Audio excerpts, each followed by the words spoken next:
Welcome back to Profiles in Caring, as we highlight an organization bringing self-respect to so many people with Locks of Love. Get ready now to meet a beautiful little girl who's benefiting from this group's work. Her name, Shay Lindsay. Here again, Doug Jardine. Locks of Love sent from every state in the United States and Canada, all the way to Florida. New York, California, Ohio. Hair from you to help those who suffer permanent hair loss from a number of medical conditions. Rhonda Walsh is a case manager for Locks of Love. She helps families go through the steps of getting a prosthesis that will last their child as long as 2 years. And once a child is part of the Locks of Love family, they can receive a new prosthesis until they're 18. We send out everything that they actually need to complete the process and to get the hairpiece for their child. But sometimes they have a lot of questions, or they get frightened about making a mold of the child's head. But it really, in my experience, almost everyone completes it successfully. It takes between 5 and 10 blended braids to make a prosthesis. The hair is drawn through a device called a hackle to get rid of the shorter hair. A head block is made from the plaster cast the family has supplied, and then the hair is implanted. And if you can believe it, it takes 140,000 strands of hair for every single prosthesis. The hair is trimmed inside, roots are sealed, and edging installed, and ultimately you have a beautiful vacuum prosthesis a child can wear to swim, on a roller coaster, or in the case of 9-year-old Shaylin Lindsay, to dance and to school. As us girls know, our head gets kind of sore when your hair's up, piled on your head. And so we took it down and wanted to massage her head a little bit, and we noticed the size of an orange, bare spot on the side of her head. And of course that was very traumatizing to me. Of course you'd think of all the worst things that you can think of, and being ignorant to cancer a little bit, you know, that was my first thought. You know, I've learned a lot since then.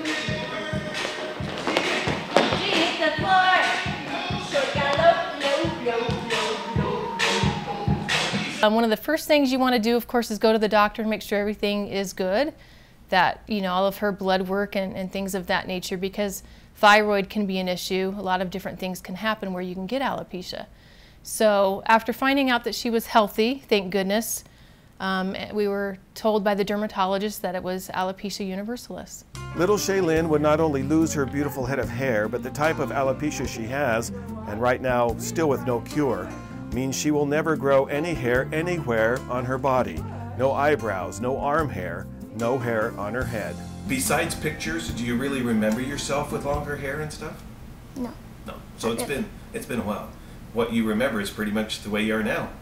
Yeah. Okay. It took probably a total of 3 months for it to completely come out from start to finish. It was pretty fast. What did we start doing? Bandanas at first? We started using bandanas to cover. At some point we found little swim caps that are a little more comfortable for her. And gosh, how many hats do you have now? 13. About 13 hats. And you know, at first she wanted to do the wig, and so we did the Locks of Love, which was an awesome experience. After an application and 4-month wait, Christmas time was new prosthesis time. They had like this package, and I opened it up, and it had a pink teddy bear that said Locks of Love and the wig. What did you think? I was very excited. And in an absolutely brave move for Shay, she invited me to attend her school class and her dance class. A brave decision because she had not told any of her peers about her condition. I was thinking that if the whole school knew, they would tell everyone else. And the first time I told my best friend, her name is Ambry, she didn't believe me, and then that night she was in the car with her mom, and her mom told her, and she started crying. And then the next day she apologized, and then I remember that the first time I wore a hat to school, I was concerned that someone would find out.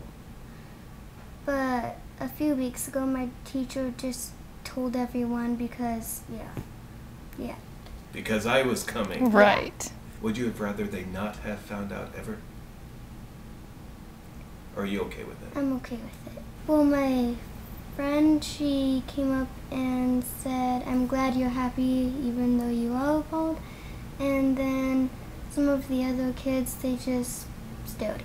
Titles, names, historical events, organizations, abbreviations, days and months. Was that a tough day for you, Mom, for her class to find out about that? I was just concerned and worried because I knew that she was. So I was kind of feeling what she was feeling. Just a little hesitant, but I also knew that it was kind of being at the top of the hill coming down, and that it was a good experience, and I knew that we would grow from it.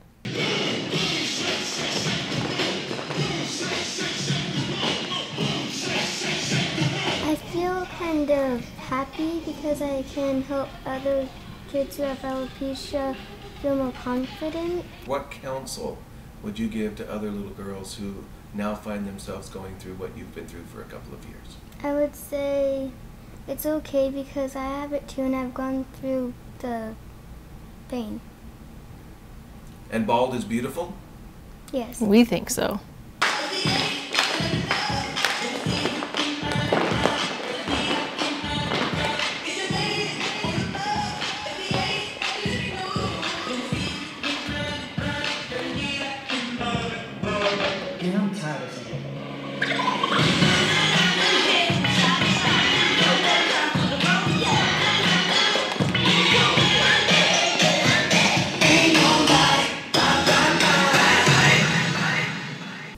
Something about my two best friends, Amber and Aubrey. Okay.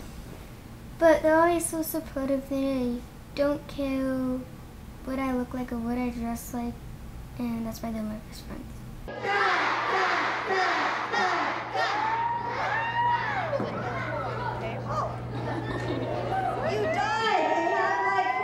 What we do now is just provide a Band-Aid for the kids.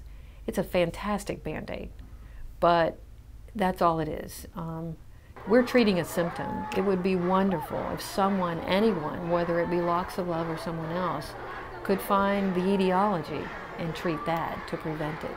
In the end, I would love for there to be no need for Locks of Love. So the Locks of Love continue to be sent in here to the headquarters in Palm Beach, Florida. The research component continues at the University of Miami, and the request, bottom line, is simple. Help them find additional young people who can use these Locks of Love sent with lots of love. I'm Doug Jardine, Profiles in Caring in Palm Beach, Florida. Kimberly, back to you. Thank you, Doug. And when we come back, we're going to Kearney, Nebraska, where we're going to show you 2 Ambassador of Caring Award winners. Do stay with us.